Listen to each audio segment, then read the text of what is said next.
We are no longer physicians. We're providers. Ask your baby's permission. Gay people, you have become a product. Should auto insurance cover STD? Are you freaking kidding me? So you demean us. You don't get a parade for a sexual preference. To not hurt the feelings of somebody with a fraction of my training. That a beaver's ass presented this to the world. It's a natural flavor. But you are literally an ice cube in a martini shaker. We are back. We are alive. And I have what we call the martini glass of unusual size. An M-Gus. Do you have an ice cube in there? No. Do you have an ice cube in there? I do not. Because I don't need it. Because it's very hot in here. Not here, in Florida. We've just come through Florida's spring, which I think is about 22 minutes long. It's like, well, it's a little brisk in the morning, and wow, the afternoon is beautiful. And then Heat wave. Then the flames of hell boil you. So we spent the last couple hours floating, and it was marvelous. And I don't mean to be a jerk to anyone. I noticed that in Saskatoon, where we have friends and family, it was 29 degrees. Mm-hmm. Not 29 degrees Celsius, which would be beautiful. It was 29 degrees Fahrenheit, which would be painful. 2 or 3 degrees below. Yeah. Yes. Yeah. So that's way too cold. We're thinking of you. Yeah, we are. And but anyways, so interesting times we live in. I have to bring this up because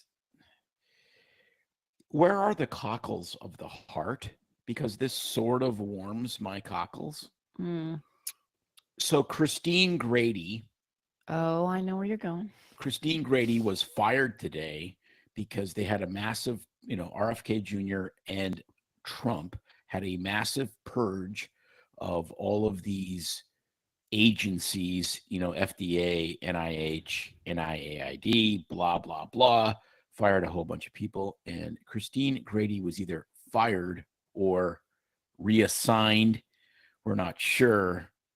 But either way, Christine, don't let the door hit you on the ass on the way out. Okay, you got to tell people who she is for those who don't know.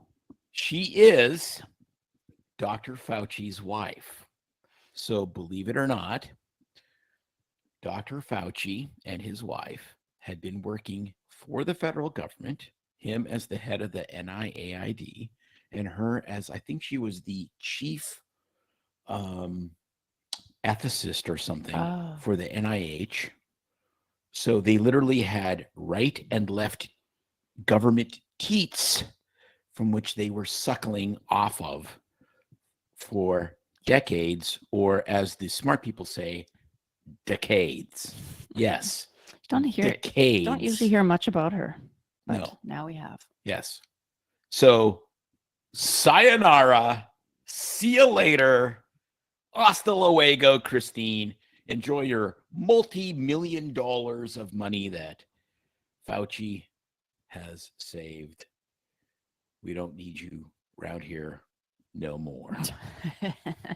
Now that song's going to be stuck in my head for the rest of the day.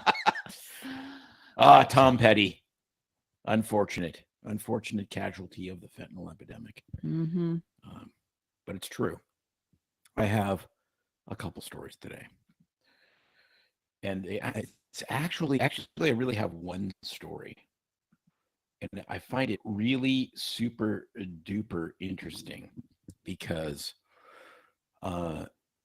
it gets to a point of medical practice of how you have to be very disciplined in medical practice to not make catastrophic errors when something looks super obvious, but it's not. And I think because, look, you're not going to get sued for missing something that's super difficult to find, right? You're going to get sued for being A, being a jerk, and B, missing stuff that's obvious. But sometimes obvious things are wrapped in kind of a veneer of something else, and it becomes very easy to be negligent. Mm-hmm. All and, right. and that is today's lesson and story. So here it is. I have to read some of it because you have to read it to believe it. Medical emergency mistaken for drunk driving results in $13 million verdict. A New Jersey woman was awarded about $13 million in damages following a lawsuit against New Jersey State Police. State officials and a state trooper, her lawyers allege, negligently and wrongfully arrested her in 2017, which is amazing because this story is dated February 19th, 2025. So to get resolution on this is almost 10 years. So yes, lawsuits are painful because they go on forever. Anyways, the jury initially awarded her 19.1 million in damages, but the final judgment was reduced to about 12.9 million. The woman suffered a stroke while driving in 2017 and was pulled over and arrested by a state trooper. The trooper reportedly ignored the woman's signs of medical distress and brought her to a police station in handcuffs rather than a hospital. At the police station, another person took notice of the woman's symptoms and called emergency medical services. According to the lawsuit, the woman's eventual hospital care was delayed over 2 hours by officers' negligence and their decision to wrongfully arrest her. Despite eventually receiving care, the woman suffered brain damage and permanent disability from the stroke. So there you go. So here's the problem. People, there's lots of things in medicine that can look like drunk, aggravated person. Well, this is the police officers that are treating her this way, right? To begin with. Right. Which I have complete sympathy for the police officer. And the reason I do is I can't imagine how difficult it is to be a police officer when most of the time what you're dealing with is people that are guilty and are jerks, right? So then everyone becomes a guilty jerk very quickly. Right. Because what you bathe in is guilty jerks, right? Like, so someone presents with an unusual situation. I mean, stroke-like symptoms. Well, not typical stroke symptoms, maybe slurring words, walking funny, maybe she's getting belligerent, who knows exactly what it was, instead of the typical paralysis, slump face. It would be very difficult. How are they going to know? I mean, how about a breathalyzer? Like, how about some objective test? I don't know. Did they? Well, no, but the point is, right, exactly. The genius of a breathalyzer is somebody can blow into it and you can go, yes, okay, there's alcohol, right? I just meant initially when they first saw her. Yeah, but 2 hours? Like, I get why this is a $13 million verdict. It's 2 hours, right? It's 2 hours. And, so for instance, if you're a diabetic in diabetic ketoacidosis and you're blowing off acetone, which you will legitimately do, you will smell and act drunk, and you are legitimately trying the hardest you can to die. That is absolutely not a joke, right?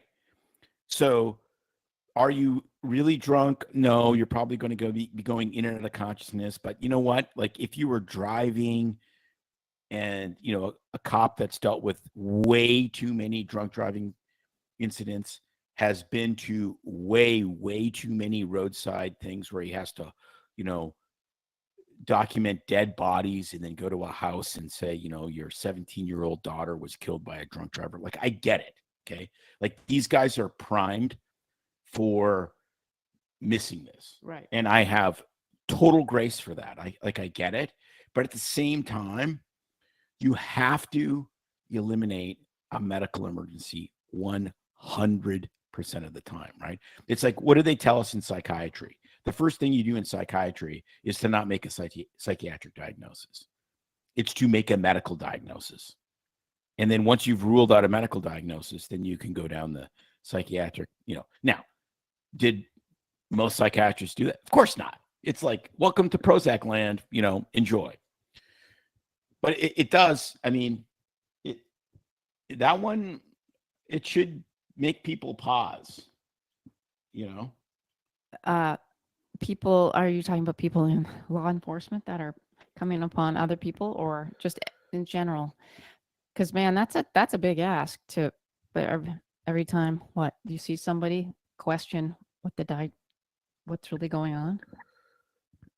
Well, I think that's the question. How are we unpacking this here? No, I think Yeah. that's the question. I think that every single one of us, when we're in a situation where we're like, what's going on, you should ask what's going on, right? Like, look, if a guy's at a bar, he's been sitting at a bar and he's been pounding shots of Jack Daniels for 3.5 hours and he's drunk as shit, then he's drunk as shit. Like, that's easy, right? But when you come upon somebody, you had a case as a medical examiner where a guy crashed on the freeway in the mountains and was dead. Okay, he crashed and he was dead. What killed him? A heart attack. Because again, you don't know, right? Like, did he have a medical event that caused him to crash, or did he crash which caused the medical event? And you don't know until you know. And I mean, what I loved about Larry Lumen and the state medical examiners in Oregon is they're like, dude, I mean, I had a case where a guy fell off of a mountain and died. Like, it was witnessed. It's like bing, bang, boom, body at the bottom of a ravine. And I called him up and I said, like, I need to sign off this death investigation. He goes, you can't sign shit. You don't have a body. And I said, well, he kind of like tried to fly like a bird and he landed at the bottom of a ravine. He goes, it doesn't matter. You don't have a body. You don't know what killed him because you don't have a body. Could have been a gunshot wound. He could have got in a fight with his girlfriend and she kicked. I mean, like, and I love that kind of discipline because that's what it takes. It takes a tremendous amount of intellectual and medical discipline to go, okay, we don't actually know. Exactly. We don't actually know, right? Like, the guy could have broke his ankle and stumbled and fall and died. So what killed him? Well, what killed him was his broken ankle, actually, at that point, right? I mean, it's still an accident.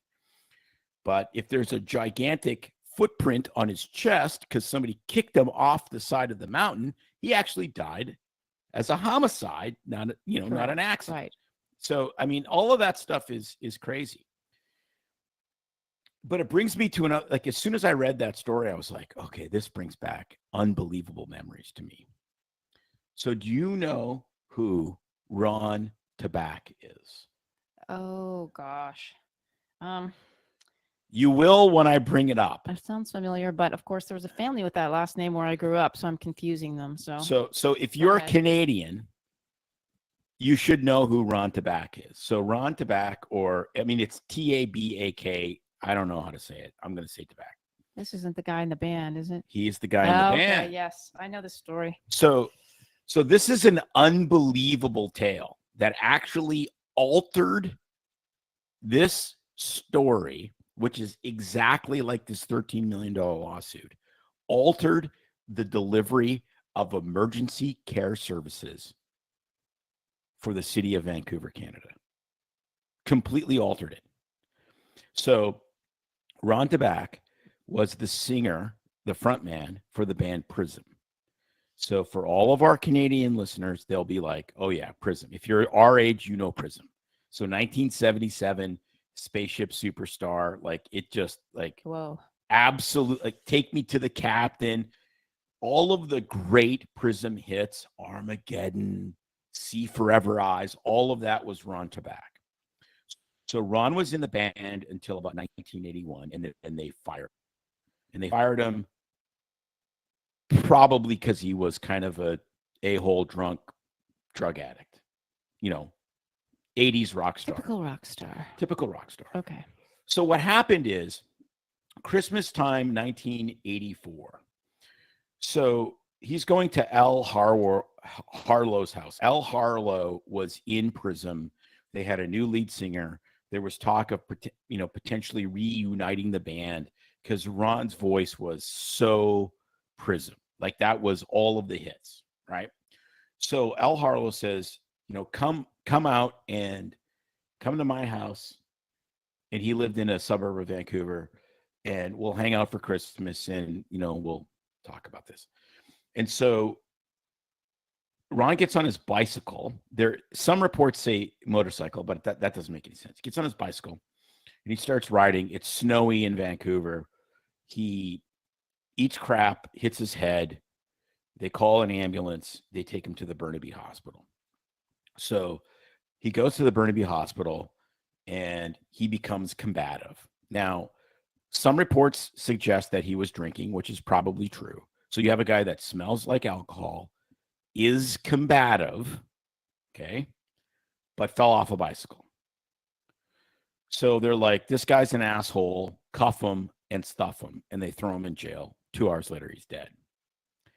Well, he's almost dead. He's unconscious. They take him to the big hospital, VGH. They scan his head. He's got a big bleed.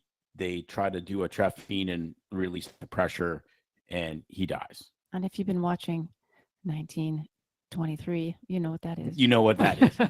So I mean, this is a terrible case, but it's exactly, it's the case that makes the point. Belligerent people that have a head injury are sometimes or oftentimes belligerent, not because they're drunk, but because they have a head injury. So they can be drunk, they can be insane, they can be a-holes, and they can also have a head injury that makes them belligerently abusive to people around them. They missed that. Now, this is 1984, okay? So 3 years after he got kicked out of prison.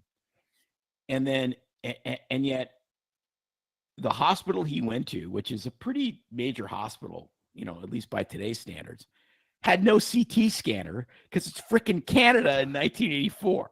Like, legitimately, where we live right now, there's damn near a CT scanner in 7-Eleven.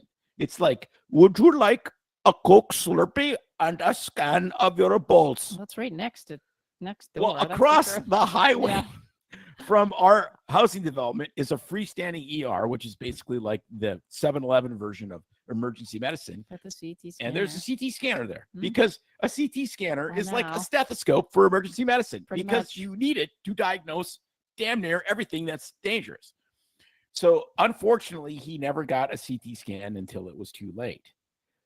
But interestingly, I couldn't find any legal stuff on whether somebody got paid out. I would imagine they did because this is a catastrophic error. Mm-hmm. But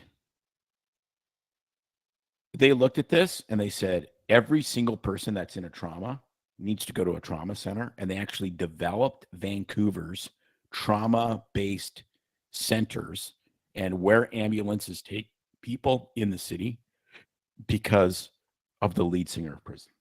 Wow. So they developed the trauma care system, trauma activation, which is now standard, like that's standard in all of North America, right? Like there's certain things, boom, they trigger the trauma activation and you just go follow the protocol, the list of things. And this is, you know, this, and again, as much as we like crap all over allopathic medicine and modern medicine and whatnot, this is 100% why you have modern medicine. It's why you have MRIs. It's why you have CT scanners. That would have an early CT and an early, you know, Black and Decker to the head would have saved his life. And he'd probably still be alive today. You never know. Well, now he's still the lead singer in heaven. Take me to the captain. Oh, he's right there. Exactly. I see the captain because I'm in heaven. It's a sad story, but you know, like a lot of things that happen in life, the positive change can come out of a negative situation. And so I guess that's the blessing, is they did something positive about that. Well, yeah, and it's the whole concept of you can't, like, it's super, like in medicine, we do a lot of pattern recognition, right? Like, so you go, smells like a drunk asshole, must be a drunk asshole. But you always, like, what we get paid for and what we get trained to do is to go, yeah, but is there more to that than just some guy that, you know, he's a rock star with a, you know, drug and alcohol problem. But don't forget the fact that he fell off a bike and hit his head. So what you need to care about, the only thing you need to care about is fell off bike, hit head. That's all that matters. Nothing else matters. to quote Metallica, nothing else matters. Fell off my kid head. And that's the thing, right? Like, it's super easy because we're human beings to get sidetracked. And honestly, not to go down that rabbit hole, but this is where AI may actually be helpful. I read an article about AI making AI basically a judge. So plugging in all the the legal theory, Mm-hmm. and then comparing judgments with. So they would basically take these cases. How they did this study, they took these cases, and these, guy breaks into store, robs store, whatever. And then they said they made, for half of the cases, they made the criminal super sympathetic. The guy doesn't speak English. He's trying to support his family, blah, blah, blah, right? But the case was clear, rob bank or rob store. And then for the other half, they made the guy like really unsympathetic, career criminal, blah, he's got a tattoo on his face, et cetera, et cetera. And then they fed them to judges, human judges, and to AI. AI always settled the case the exact same way. It was an 100% non-emotional. Takes the emotion out. Entirely, this is the law, broke law, here's the judgment. Based on whether it was sympathetic or unsympathetic, that 100% changed how human judges did it. And so then the question is, what's better, right? And that's the real question. What's better? Because it actually might be better to have some human sympathy in those situations. That actually might be better, but we don't really know. And so, like, if you had an AI human in the Ron Tebek story, they would go hit head, CT scan, hit head, go to whatever. They wouldn't care that he smelled like booze. They wouldn't care that he's a jerk. They wouldn't care that he was, launching F-bombs. None of that would matter. The only thing that would matter is this guy got hit by a car, fell off his bike, and hit his head. Much like me, which was hit by a car and run over and didn't hit his head. So, so there's a part of this where I'm kind of going, I think if it's managed well, AI in medicine is going to be good. But who knows? That is for another day. Ah, gotcha. Well, you got hit by a car. I'm waiting for the settlement. That's all I'm thinking. Yes, so am I. But we'll keep you posted. It won't be the 12 million that the no, your case lady here got. No, because I do not deserve that. 11.8, I'll take it all day long. 13 million, too much. Too much. I agree. Okay, I'm going to move on to show us the cocktail you're having of the evening. I am on a cocktail free. I am sober. There you go. I'm saying it. I'm happily sober. Going to abstain for a little while as I work out some medical stuff. And I'm happily. I had no coffee this morning either. No latte. No cocktail. Your face says it all, right? Can you believe it? This is called Mother, I Married a Mormon. So I am having High Rock vodka, which is from North Carolina, and it is Dale and Amy Earnhardt's vodka company. Doesn't everybody have a vodka company if they're famous? Not me. Yet. So interestingly, you missed the whole sentence. Yes. Interestingly, they the vodka is 44% alcohol, not 40 like most alcohol. 44%. Why? So it can be 88 proof and match his NASCAR number of number 88. That's spectacular. That is stuff like genius. That. Honestly, this might be hyperbolic. It might be my favorite. It's hard to find, but I found it at the Publix. At the Publix. Wow. And it is very smooth for being 44%. It is absolutely not gasoline. I might have to have Told- I might have to have a little sip just to taste Yeah, it. I would 100% recommend it. Just so, 88 proof, just so that I can see. just like the but- number 88. I wonder how good he would drive after a fifth of that. I don't know. Maybe He could- better. maybe You he could never fuel know. his car with it. You never. Maybe better. Exactly. Like sometimes golfing is always better with a cocktail on board. They did a study, not a randomized controlled study, but a study, a retrospective analysis Mhm. on how many beers make you a better golfer, Ah, and the answer was 3. 3? 3. Is this for men? I think so. I think it was Golf Gods, which are the Australian guys. So like 3 3. beers is basically what it takes to get out of bed. But anyways, so 3, you actually improved your score Wow. for the guys they studied. After 3, it was like complete train wreck. See you later. I don't agree. Obviously I like drinking. I don't like drinking and doing stuff. And I mean, maybe a beer. I don't know. I honestly don't like drinking and golfing. I like golfing and then drinking after. I'm kind of with you. I remember one year, wasn't it with the kids or it was something, 4th of July, and I had a canned wine while we were golfing. Well, you and our daughter were And- like literally rolling down the golf course. No, we were. Yes, you were. All I can say, no, I don't think it was that bad. I thought after one little mini can it helped, but I don't know. After that, I was like, this is stupid. Not helping. Maybe it was just my regular golf coming back into play. Nothing says I've given up on life like a can of wine. I know. Isn't that true? Or the sippy cups. They put them in those paper kind of cups. Like it is legitimately a sippy cup. I'd rather have a sippy cup than a can. Honestly, it's just demeaning to the wine.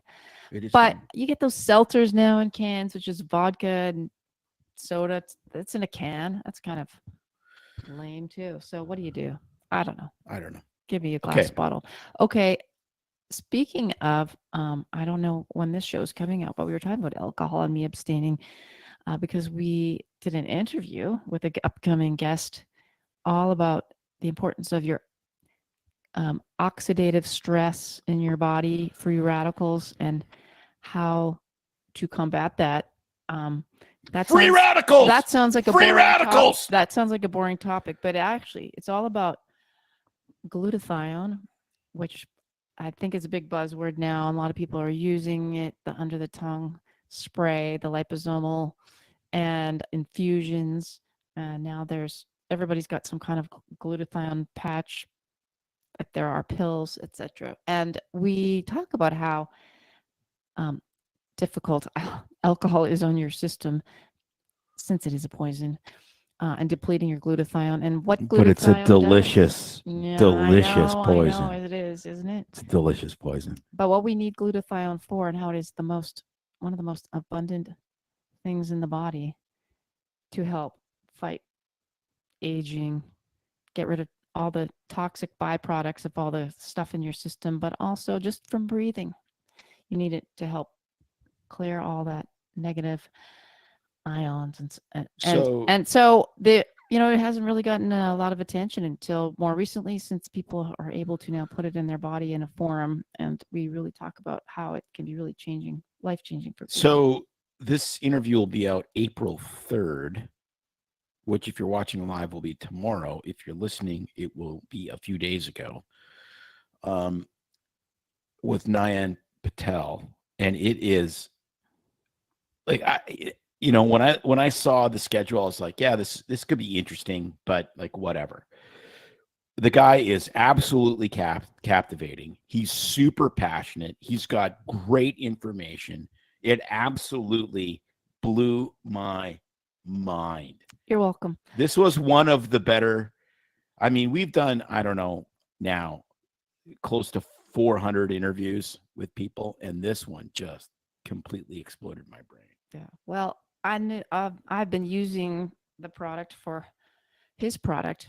a couple months now, but I've been using glutathione for a while, including infusions and the liposomal, and needing it myself because my system, with my genetic makeup, uses it very quickly, needs it in excess, and I don't make it very as I said, very well. So I have known about him and I heard him on some podcasts, and I'm a big fan of his product because it is really the top of the line.